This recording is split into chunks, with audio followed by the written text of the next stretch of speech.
These reptilian entities seem to operate, and again, it's not just reptilian. There are many different kinds of entities that do not have a human form that operate just outside of human sight, and history has recorded them as demons and all this stuff.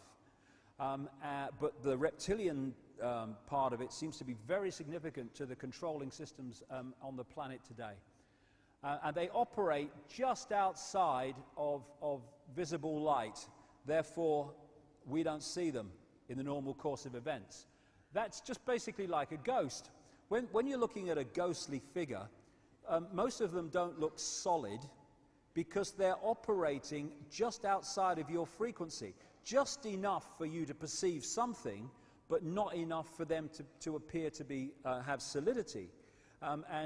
This is very similar to having a radio and it not quite being on the station. You can hear the station, but there's what we call interference, and it's not sharp. Visually, that's what's happening when people see these ghostly, ethereal type figures.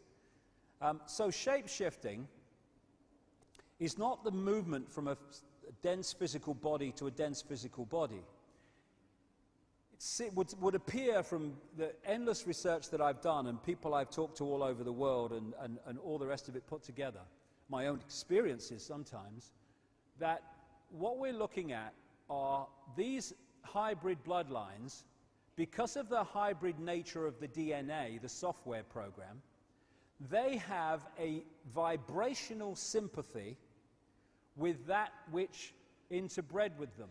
And this doesn't have to be physical interbreeding either, as I'll come to. And so these bloodlines can be, quote, possessed, their emotional, mental faculties taken over much more easily than the general run of the population does not have that hybrid DNA, thus that vibrational sympathy, compatibility between the two energy fields. So what they're doing in effect is using the secret society network they've set up to manipulate these bodies into power, but in doing so they're putting themselves into power because they're controlling the mental and emotional processes of these vehicles. Now, when we look at, say that's a major politician or something, when we look at him with our five-sense sight, we are going to decode that level of him that is operating with invisible light. So what do we see? We see a human. But behind him, just outside of that frequency range, we'd see something very different. And I've met endless people who've seen it, who do have that ability to move their visual frequency range further than the norm. So what is happening is, with shape-shifting, or one way that it's happening, is sometimes that energy field just outside of visible light moves in to that frequency range. It sometimes happens when this vehicle is going through great emotional turmoil. I've had that story told to me many times when people have seen this, the circumstances surrounding it. And at that point, this energy field enters visible light and becomes the prime forward energy field. And then it goes back again. To the observer, who is decoding that energy field through the brain and turning it into a physical experience, what he observes only in his head is human, non-human, human. Did you see that? But it wasn't physical. It was a change in the decoding of the brain of the energy field it's observing.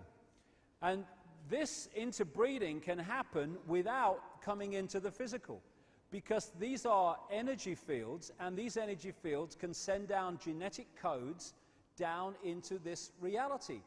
It's horrible to think about, but I've talked to a number of people around the world.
It's not always for that reason, but that's one of them.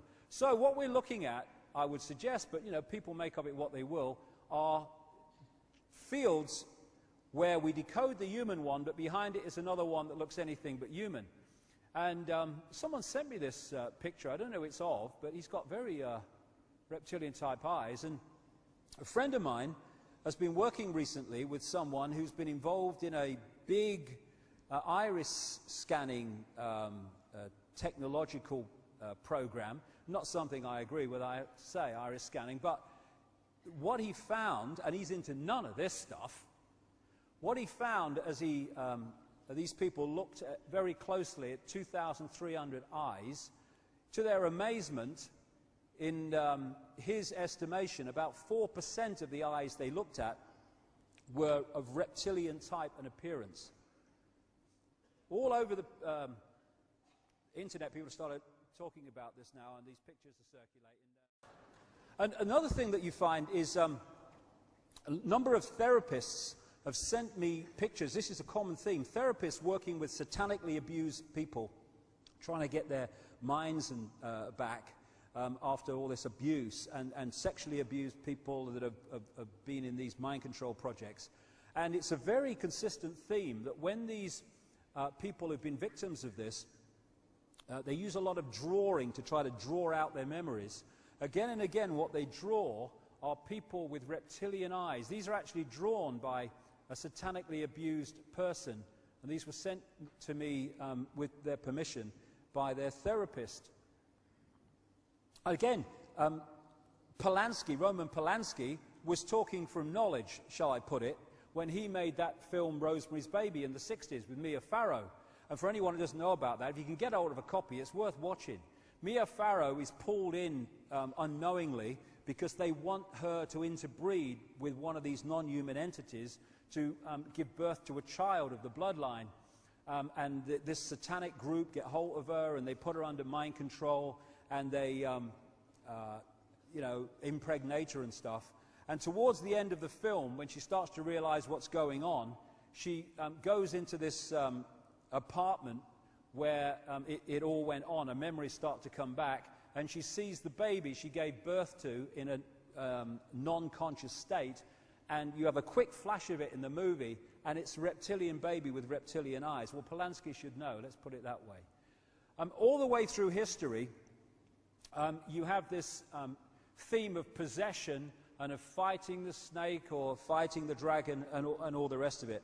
That's the theme I'm talking about, and it's the software hybrid bloodline, which has led to hybrid people, possessed people, being in positions of power. So you look at the human level. This story of reptilian gods from the heavens creating man is not at all uncommon. It in fact can be found in most every region of our planet. In Japan, emperors claim descent from dragon gods who came from the sky. Australian Aborigines teach of a reptilian race which lives underneath the earth and governs over men. They believe they are descendants of a race of dragon humans. China teaches the serpent queen Nukua interbred with man. India calls these reptilian gods Nagas and claim they seeded their royal families. Throughout the Middle East, it is believed a serpent race created man. The book of Genesis tells of giants who came from the heavens to breed with the daughters of man. They are called the Nephilim. In Africa, they call them Chitauri, children of the serpent. The royal kings of Africa claim descent from serpent gods who came from the sky. In South America, the Mayans teach that their ancestors were the people of the serpent. The Aztecs were said to be created by a serpent woman. In America, the Hopi Indians believe sky gods came to earth to breed with their women and refer to them as their snake brothers. The word Sioux means snakes, and Iroquois means serpents. It seems the only places you will not find this historical story is where the history has been methodically destroyed. The descendants of King Anu in Sumeria and Babylon can be traced throughout time. The pharaohs of Egypt were from the bloodlines of the Babylonian kings. The rulers of the Roman Empire can be traced to Egyptian hierarchy. All throughout Europe, the royal families can be traced back to the great Roman emperors. 34 of the presidents of the United States are directly descended from European royalty, with the remaining 8 who are only closely related to these same bloodlines. Reptilians is taking over. Pass it on. Reptilians is taking over. Pass it on. Reptilians is taking over. Pass it on.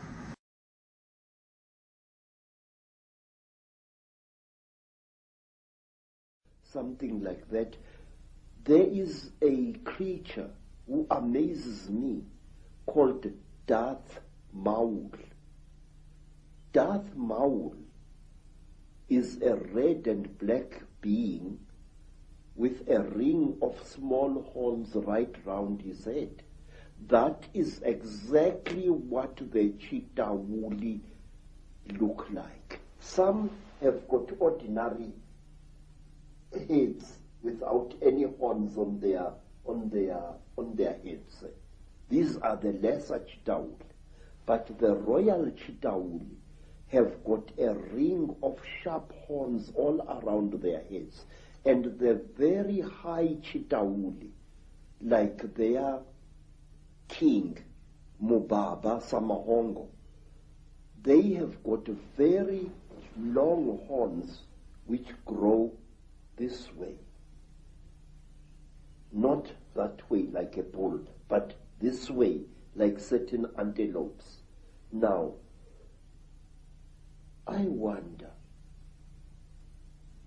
just wonder where these film producers get their information from. And in one strange films, which my student called me to come and watch, the thing called Stargate 2. Mm-hmm.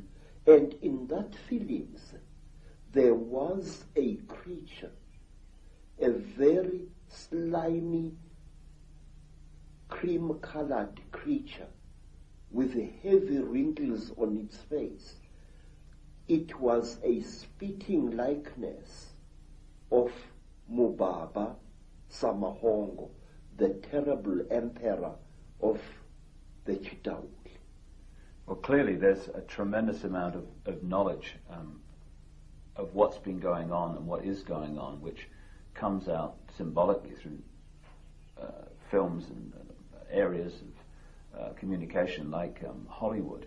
But the thing that I'm totally stunned the more I talk to you about this is because I've been all over the world having people give me descriptions of seeing reptilian-type figures, particularly people in positions of power in the world, changing into a reptilian figure and coming back again.